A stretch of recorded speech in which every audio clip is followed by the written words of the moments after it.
আসসালামু আলাইকুম। অনলাইন ক্লাসে সবাইকে স্বাগতম। আমি ম্যাথমেটিক্স 1 পড়াচ্ছি আজকে, যার বিষয়গুলো হচ্ছে 65911। তো এই বইটার আমি আজকে চ্যাপ্টার 7 পড়াচ্ছি। আমি গত ক্লাসে চ্যাপ্টার 7 এর একটা পার্ট পড়িয়েছিলাম, তো আজকে চ্যাপ্টার 7 এর সেকেন্ড ক্লাস। তাহলে শুরু করা যাক। X square plus 2y divided x whole to the power 10 এর বিস্তৃতিতে x⁸ এর সহগ নির্ণয় করো। তো আমি গত ক্লাসে এই চ্যাপ্টারের সূত্র পড়িয়েছিলাম মূলত, তারপর একটা অঙ্ক করিয়েছিলাম, খুবই ইম্পর্টেন্ট একটা অঙ্ক করিয়েছিলাম। তো যারা ওই ক্লাসটি দেখোনি অবশ্যই তারা ফার্স্টে ওই ক্লাসটি দেখে নেবা, তারপর এই ক্লাসটি দেখবা। কারণ ফার্স্ট ক্লাস না বুঝলে, অর্থাৎ বেসিক ক্লাসটা না বুঝলে ম্যাথটা খুব কঠিন মনে হতে পারে। তো দেখো, আমরা শুরু করতেছি। আমরা গত ক্লাসে যে অঙ্কটা করেছিলাম ওই অঙ্কের মধ্যে আমাদের বলা ছিল, আমি একটু জাস্ট গত ক্লাসের অঙ্কটা হালকা একটু বলবো। গত ক্লাসে আমার ছিল এক্স এর সহগ নির্ণয় করো। তো এই ক্লাসে কি আছে দেখো তো। এই ক্লাসে কিন্তু আমাদের এক্স এর সহগ চাইনি, আমাদের চেয়েছি এখানে কি x⁸ এর সহগ। আচ্ছা দেখো, আমরা কি করব, ঠিক আগের মতো করে আমরা যখনই এই সহগ নির্ণয় করার কথাটা থাকবে তখনই কি করব, ফার্স্টেই যেই বিস্তৃতি দেওয়া থাকবে সেই বিস্তৃতির r+1তম পদ নির্ণয় করব। ফার্স্ট কাজ কি আমাদের, এটা হচ্ছে আমাদের ফার্স্ট কাজ, r+1তম পদ নির্ণয় করা। একটা সূত্র আমরা পারি না, এই সূত্রের সাহায্যে r+1তম পদ নির্ণয় করব। তারপর সেকেন্ড স্টেপ, এই r+1তম পদের ক্যালকুলেশন করে যেই লাইনটা পাবো ওই লাইনের মধ্যে দেখবো যে x⁸ আছে কি না। কেমন? না থাকলে কি করব, দেখবো 8 এর বদলে পাওয়ার কত আছে, তাকে 8 এর সমান করে ধরে নিব। এখানে আমরা দেখেছিলাম যে তখনও আমাদের x ছিল না, x এর বদলে অন্য একটা কিছু ছিল, মানে x⁸ কি জানি এটা ছিল। তো আমরা এখানে x এর পাওয়ার কিছু নেই, মানে কি 1 আছে। তো তো ওই অঙ্কের মধ্যে r+1তম পদের মধ্যে x এর পাওয়ার যত ছিল আমরা তার সমান 1 ধরে নিয়েছিলাম। আমি অঙ্কটা করি, তাহলে আশা করি বুঝতে পারবা। তো আমরা ফার্স্ট কি করবো, এখন r+1তম পদ নির্ণয় করবো। তাহলে লিখে দিই। তোমরা এখানে লাইনটাকে একটু বড় করে এরকম করে লিখতে পারো যে x² + 2y divided x whole to the power 10 এর বিস্তৃতিতে, এই মানে সম্পূর্ণ এই লাইনটা লিখতে পারো। এখানে লিখবা জাস্ট r+1তম পদ, এখান থেকে কেমন এ পর্যন্ত লিখবা, তারপর এই লাইনটা লিখবা। তোমরা চাইলে এই কাজটা করতে পারো, কেমন? তাহলে আর একটু ভালো হয়, একটু বেশি লিখলে ভালো। আমার এখান থেকে হচ্ছে সমাধান শুরু। দেখো, আমি এটা অন্য পেন্সিল দিয়ে করবো, তাহলে বুঝতে সুবিধা হবে। r+1তম সূত্রটা মনে আছে? r+1তম পদের সূত্রটা মনে আছে? NCr into a⁻n−r into b⁻r। তোমরা যদি সূত্র একটু ভুলে যাও বা একটু ঝামেলার মনে হয়, সাইডে কর্নারগুলো লিখে দিবা, তারপর আস্তে আস্তে মিলিয়ে মিলিয়ে অঙ্কটা করে ফেলবা। দেখো 10 এর জায়গায় কত আছে? 10, তাহলে আমরা লিখবো 10c। আর এর জায়গায় সে আর এ আছে, তাহলে আমরা আর লিখবো ইন্টু a⁻, এই যে এর ওখানে কি আছে, x², তাহলে আমরা লিখবো x² হোল টু দি পাওয়ার কি n−r। n এর জায়গায় কত আছে আমার এখানে? 10, তাহলে আমরা লিখবো 10−r ইন্টু b⁻। এটা আমার এখানে b না, দেখো তো, এটা হচ্ছে b, এটা হচ্ছে a, আর এটা হচ্ছে কি n। আমরা এভাবে সূত্রটা বসাবো। গত ক্লাসটা যারা আছে বুঝবা না, গত ক্লাসের সূত্রটা একটু দেখে আসবা। আমি গত ক্লাসে সূত্রের অনেকগুলো অঙ্ক করিয়েছি, প্র্যাকটিসও করিয়েছি কয়েকটা। Into 2y whole to the power x whole to the power কত আর। আমার মোটামুটি সূত্র লেখা শেষ। এই সূত্র লিখলে, যারা এই সূত্র লেখার লাইনটা পারো তারা মোটামুটি অঙ্কগুলো পারবা, কারণ পরে আর কঠিন মনে হবে না। এই একটা লাইনে একটু অনেকে ঝামেলায় পড়ে যাও, এটা জাস্ট সূত্র, এটা তোমাকে বুঝে বুঝে করে দিতে হবে। তো এখন আমরা এই লাইনটাকে ভাঙাবো। 10c আরকে আমরা ভাঙাবো না, আমরা জাস্ট এই লাইনগুলোকে ভাঙাবো, অর্থাৎ x এর সাথে যারা যারা আছে তাদেরকে আমরা একটু ক্যালকুলেশন করার চেষ্টা করব। এই যে দেখি এখানে x আছে, x লিখলাম, পাওয়ার আছে আর এখানে কি এটাও পাওয়ার। দেখো 2 দিয়ে আমরা কত কে গুণ দিব, 10 - r কে গুণ দিব, তাহলে কত হবে 20 - 2r ইন্টু এখানে কি আমরা এই লাইনটাকে একটা লাইন এক্সট্রা লিখবো, 2r whole to the power r লিখবো, তারপর নিচে x to the power r লিখবো। দেখো হোল ব্র্যাকেট আছে, তার মানে এই আরটা এটার উপরেও আছে, আবার এক্স এর উপরেও আছে, তাই তো? 10cr into x to the power 20 minus 2r into এই লাইনটিকে আমরা ভাঙিয়ে ফেলবো কখন, যখন এই সূচকের মানটা আমরা পেয়ে যাব তখন। এখন দেখো এই লাইনটা আমরা করতেছি 2y whole to the power r, এর মানে কি 2 টু দি পাওয়ার r এবং y এর উপরে r আছে, তার মানে y to the power r into x to the power r মানে 1/x to the power r। এটাকে তো আমরা লিখেই ফেলছি, নিচে শুধু এই পার্টটা এরকম করে আছে না 1/x to the power r, তাহলে এখানে কি হবে x to the power minus r, সূচকের নিয়ম অনুসারে ভাগাকার থাকলে সেটা কি বিয়োগ আকারে যে বসে। এই অংশটাও গতকালকে করে দিয়েছিলাম, এই অংশটা যারা বুঝবে না গত ক্লাসটা আবার একটু দেখে আসবে যে কিভাবে এটা হয়েছে। তারপর দেখো কি করতেছি 10cr ইন্টু আমরা এক্সটাকে এক পাশে রাখবো, এক্স ছাড়া বাকিগুলাকে আলাদা রাখবো। দেখো এখানে এক্স ছাড়া কি কি আছে, এই একটা টার্ম আছে, এই একটা টার্ম আছে, আর এখানে এক্স আছে, এখানে এক্স আছে, এই দুটাকে একসাথে লিখবো। তাহলে আমরা লিখবো 2 to the power 2 to the power r into y to the power r x to the power.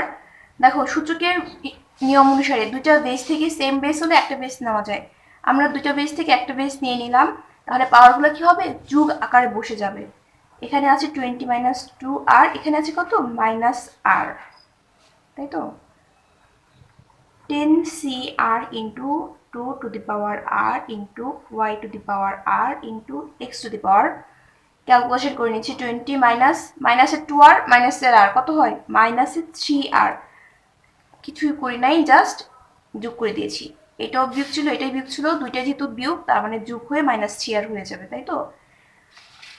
এর থেকে বেশি আর ভাঙানো যাচ্ছে না, তার মানে এ পর্যন্ত আমার ভাঙিয়ে একটু স্টপ থাকতে হবে।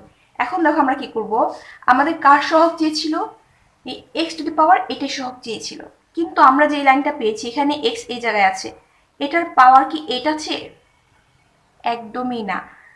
এখন আমরা কি করব, আমাদের টার্গেট হচ্ছে এক্স টু দি পাওয়ার 8 এর সহগ নির্ণয় করা, তাহলে এখানে পাওয়ার যত আছে তাকে আমরা এই 8 এর সমান লিখব। এখানে যদি 4 থাকতো তাহলে আমরা লিখতাম 20 মাইনাস 3r ইকুয়াল টু 4। মনে করে এখানে আছে শুধু হচ্ছে 20 মাইনাস 3r, কেমন এটাই তো ছিল, অন্যটা একটু চেঞ্জ করে লিখি, মনে করেন এখানে শুধু 3r ছিল আর এখানে আমার 8 আছে পাওয়ার, তাহলে আমরা লিখব 3r ইকুয়াল টু 8। বোঝা যাচ্ছে আমরা কি করতেছি, যেহেতু এই পাওয়ারটা 8 হওয়ার কথা ছিল তাহলে তো আমরা উত্তর পেতাম, কিন্তু এই পাওয়ারটা আমাদের 8 নেই, তাহলে এখানে পাওয়ার যতই থাকবে তাকে আমরা কি যার মান চাবে তার সমান ধরব। দেখো বাংলা লেখাটা আমরা এইভাবে লিখবো, এই পদে যদি x টু দি পাওয়ার 8 থাকে তবে কি এটা ইকুয়াল টু কি হবে 8 হওয়ার কথা ছিল, 20 মাইনাস 3r ইকুয়াল টু 8, অর্থাৎ এই জায়গাটার মধ্যে 8 বসার কথা ছিল, তাই তো আমরা x টু দি পাওয়ার 8 এর সহগ পেয়ে যেতাম না। ওকে, ইমপ্লাইজ এখন আমরা এখান থেকে ক্যালকুলেশন করে r এর মানটা বের করে নিব, তাহলে rটাকে আমরা একপাশে রাখলাম আর সংখ্যাগুলোকে অন্য পাশে নিয়ে গেলাম। দেখো প্লাসে ছিল মাইনাসে হয়ে গেল এখানে, তাহলে মাইনাসের 3r ইকুয়াল টু জাস্ট ফার্স্টে আমরা বিয়োগ করে নিব, তার মানে মাইনাসের 12 ইমপ্লাইজ r ইকুয়াল টু, এখন ভাগ করে দেব, তাই তো?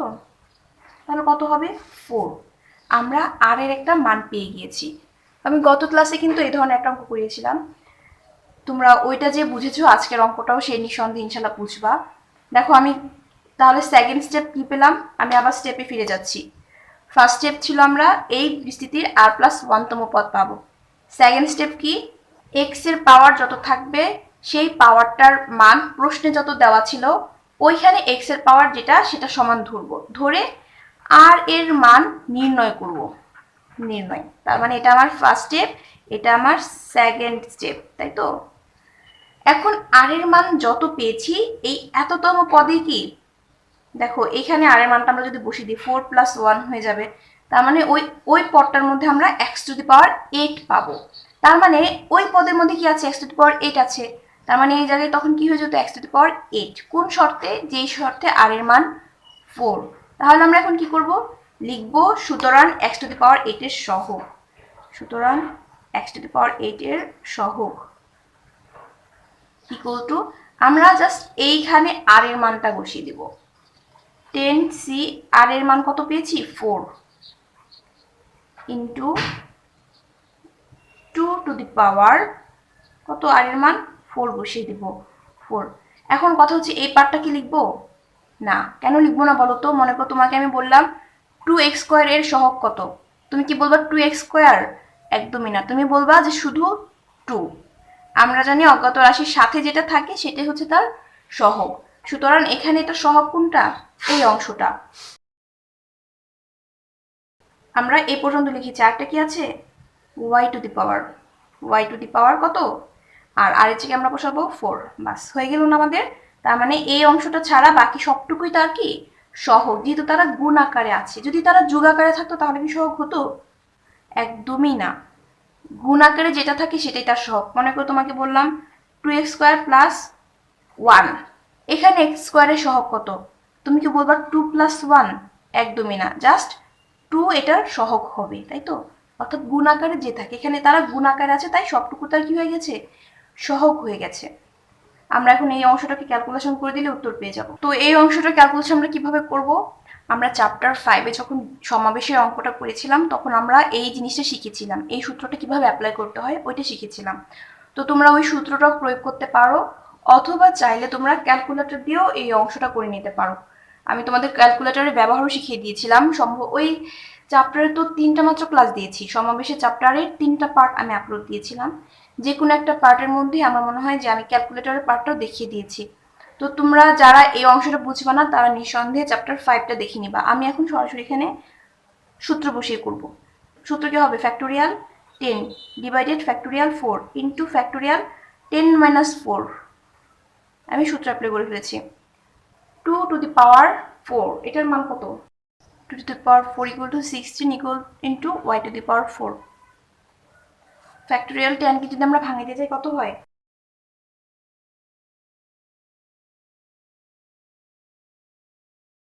আমরা কি করলাম? ফ্যাক্টোরিয়ালের পার্টটা ভাঙিয়ে নিলাম। এই অংশটা তোমরা ক্যালকুলেটরের সাহায্যে করতে পারো, অথবা 10 × 9 × 8 এই রুলসও করতে পারো, কোনো সমস্যা নেই। আমি সরাসরি ক্যালকুলেটর থেকে তাদের মানগুলো বসিয়ে নিয়েছি। এটাও আমি শিখিয়ে দিয়েছিলাম কিভাবে ক্যালকুলেটর থেকে ফ্যাক্টোরিয়াল 10 ফ্যাক্টোরিয়াল 8 এই মানগুলো বের করতে হয়। কেমন? তোমরা এই অংশটা না বুঝলে এটা আমি চ্যাপ্টার 4 কিংবা 5-এ পড়িয়েছি, অর্থাৎ হয় সমাবেশের চ্যাপ্টার নয়তো বিন্যাসের চ্যাপ্টারে পড়িয়েছি। এখন আমি জাস্ট এই লাইনটাকে ক্যালকুলেশন করে দিলেই এটার উত্তর পেয়ে যাব। 3360, এটা হচ্ছে আমার 3360 ইন্টু y⁴, এটা হচ্ছে আমার উত্তর। তো আমাদের একটা অঙ্ক শেষ হয়ে গেল। না বুঝতে পারলে অবশ্যই কমেন্ট বক্সে জানিয়ে দিবা, বুঝতে পারলে কমেন্ট বক্সে জানিয়ে দিবা। আর যদি ক্লাসটা ভালো লেগে থাকে বন্ধুদের সাথে শেয়ার করতে একদমই ভুলবে না। আমি এই রিলেটেড আর 2টা অঙ্ক তোমাদের প্র্যাকটিসের জন্য দিয়ে দিব। তোমরা এই অঙ্কগুলো প্র্যাকটিস করবা, তাহলে আশা করি যে এই প্রবলেমগুলো তোমাদের সলভ হয়ে যাবে। মানে এই অঙ্কগুলো তোমাদের আসলে তোমরা পরীক্ষায় পারবা। আর এই চ্যাপ্টার থেকে অল্প কয়েকটি রুলসই আছে, তার মধ্যে এটা একটা। এক্স এর সহগ যে কথা, x⁴ এর সহগ নির্ণয়, মানে সহগ নির্ণয় প্রায় সবগুলো অঙ্ক একই রকম, সেখানে এক্স থাকুক বা x⁴ থাকুক। আমরা আরেকটা অঙ্ক আজকে করাবো, তার আগে আমি তোমাদেরকে জাস্ট অল্প কয়েকটা অঙ্ক দিয়ে নিব। তোমরা এই অঙ্কটা করবা। মনে করো এখানে আছে 2x - x, এখানে একটা হোল স্কয়ার দিয়ে দিই, 2x² - x ⁴ 10 এর বিস্তৃতিতে x⁴ 16 এর সহগ নির্ণয় করো। সেকেন্ড একটা অঙ্ক করবা, 2x² - 3 / x ⁴ 11 এর বিস্তৃতিতে x⁴ 10 এর সহগ নির্ণয় করো। এই দুটো অঙ্ক তোমরা করবা। এই দুটো অঙ্ক কারিগরি শিক্ষা বোর্ডে অনেকবার আসছে। আরেকটা অঙ্ক আছে, ওইটা তোমাদের দিতে হবে না, দুটো অঙ্কই করো। আর অবশ্যই তোমাদের কাছে যদি বই থেকে থাকে, বই থেকে খুঁজে খুঁজে যে অঙ্কগুলো কারিগরি শিক্ষা বোর্ডে এসেছে ওই অঙ্কগুলো করবা এই রিলেটেড। তো মাইনাসের অঙ্কগুলো আমি এখন পর্যন্ত একটাও করাইনি, আমি মাইনাস নিয়ে একটা অঙ্ক করে দিব, তবে এই টাইপের না, একটু অন্য টাইপের। মানে লেখাটা একটু চেঞ্জ থাকবে, আসলে স্ট্রাকচার সেম হুবহু, জাস্ট লেখাটা একটু চেঞ্জ। কি অঙ্ক করে দিব দেখো, আমি প্রশ্ন লিখতেছি। এখন আমরা এক্স মুক্ত পদ অথবা এক্স বর্জিত পদের অঙ্কগুলা করব। কেমন? আমরা এক্স মুক্ত পদ অথবা এক্স বর্জিত পদের যে অঙ্কগুলো আছে আমরা এখন সেই অঙ্কগুলো করব। একদম সেম অঙ্ক, কোনো পার্থক্য নেই। ফার্স্টে কি করব, যে বিস্তৃতি দেওয়া থাকবে তার r+1তম পদ নির্ণয় করব। তারপর ঠিক একইভাবে এখান থেকে কি করব, লিখবো যে ওই পদে যদি এটা যদি এক্স বর্জিত হয় তাহলে এখানে আর এর মান কত হবে সেটা বের করব। তারপর লিখব ধরান এক্স বর্জিত পদ সহগ যেটা থাকবে সেটা লিখে দিব, সেম কথা। কিন্তু আমি অঙ্কটা মাইনাস দিয়ে করবো, তাহলে তোমরা মাইনাসের একটা অঙ্ক করে ফেলতে পারলাম।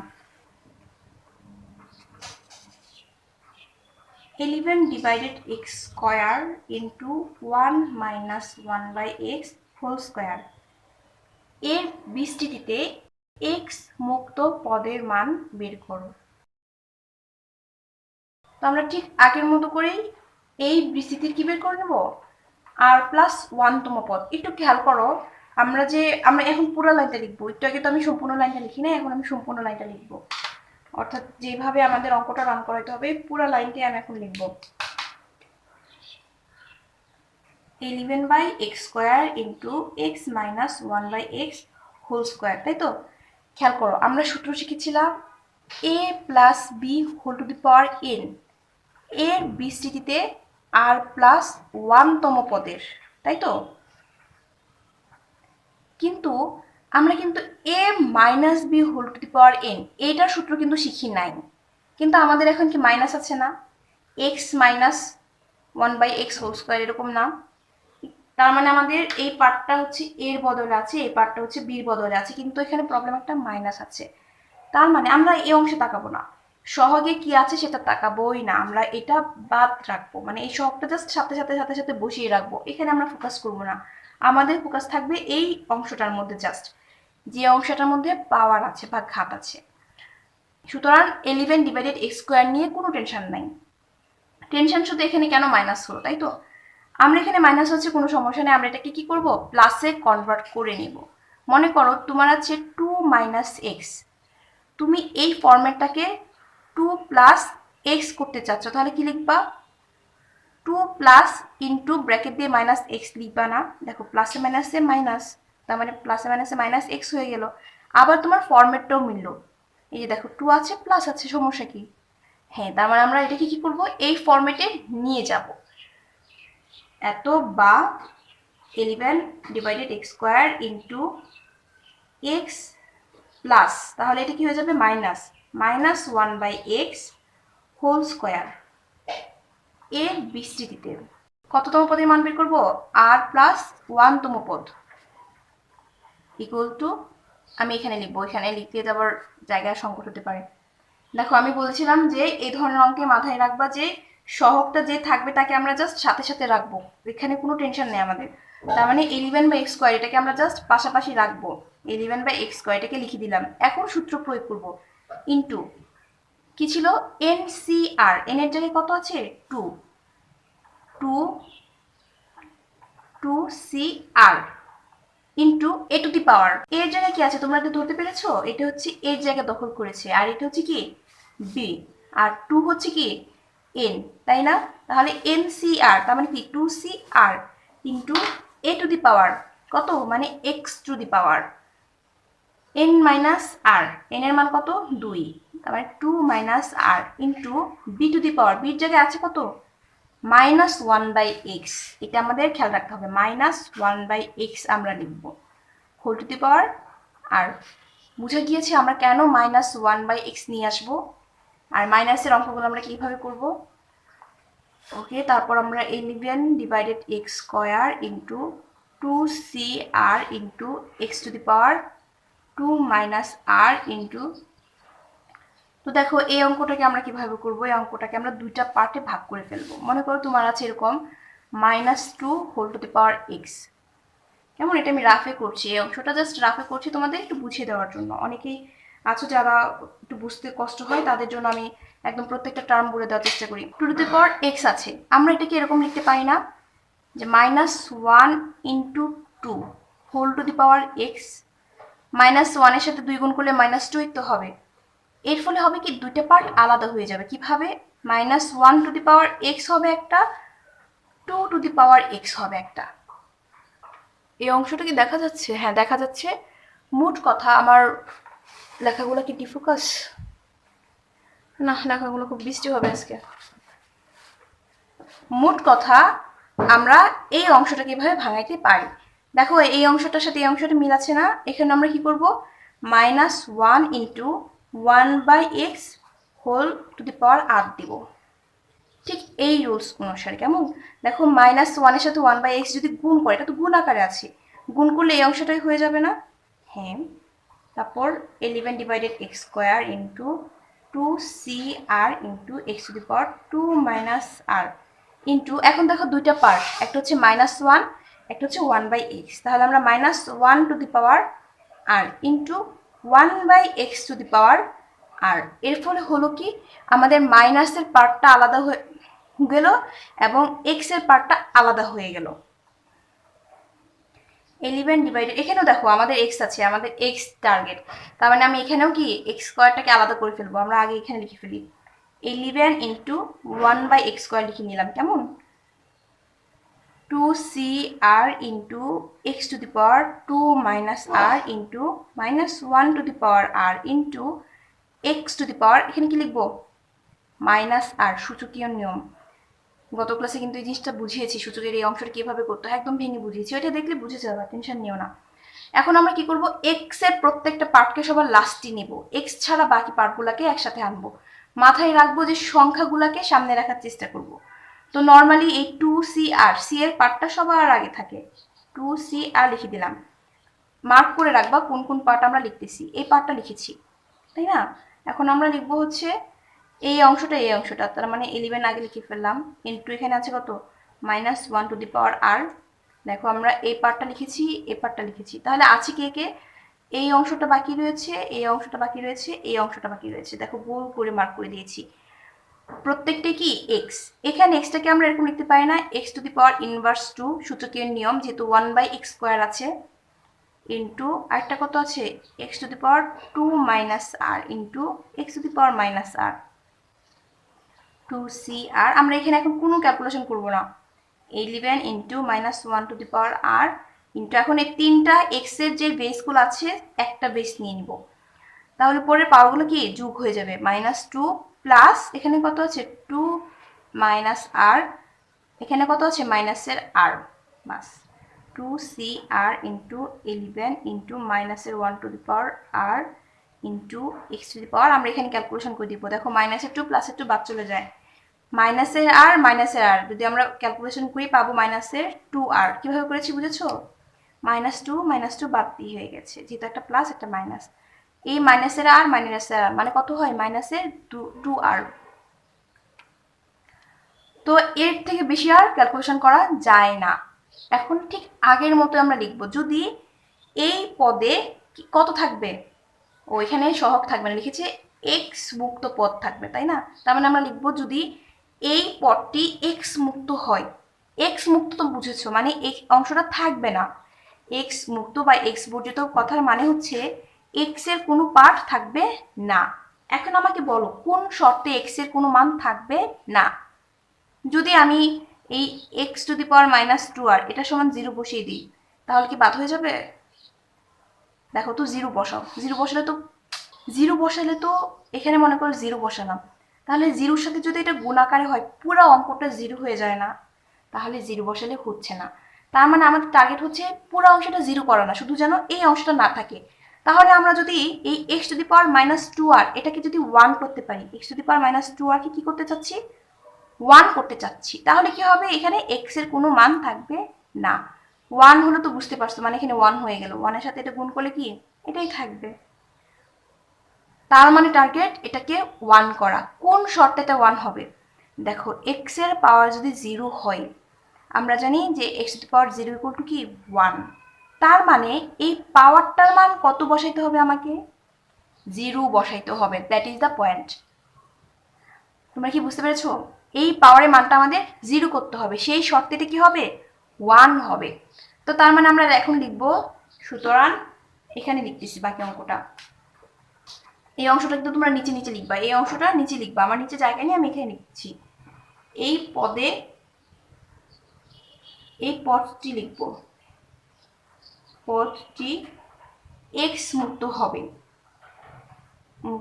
হবে যদি যদি কি এই পাওয়ারটা 0 হয়, অর্থাৎ এক্স টু দি পাওয়ার 0 হয়, তার মানে -2r এর বদলে কত হবে, 0 হবে, -2r ইকুয়াল টু 0 হয়, তাই তো? ইমপ্লাইজ এখান থেকে আমরা আর এর মান বের করবো, আর ইকুয়াল টু কি, কেন 0 হলো?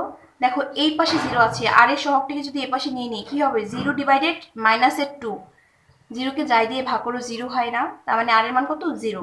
আমরা এখন তাহলে এখানে কি করব? আর এর মানটা 0 বসাবো। সুতরাং x মুক্ত পদ ইকুয়াল টু এই অংশটায় কি করব? আর এর মান 0 বসাবো, বসিয়ে দাও। 2c 0 into 11 into -1 to the power 0। 2c 0 এটার মান কত? 1 ইন্টু 11 ইন্টু -1 টু দি পাওয়ার 0 এটার মান কত? 1। কোনো কিছু পাওয়ার 0 হলে সেটার মান কত হয়? 1 হয়। এটা আমরা জানি না সবাই? 11, এটাই হচ্ছে আমার উত্তর।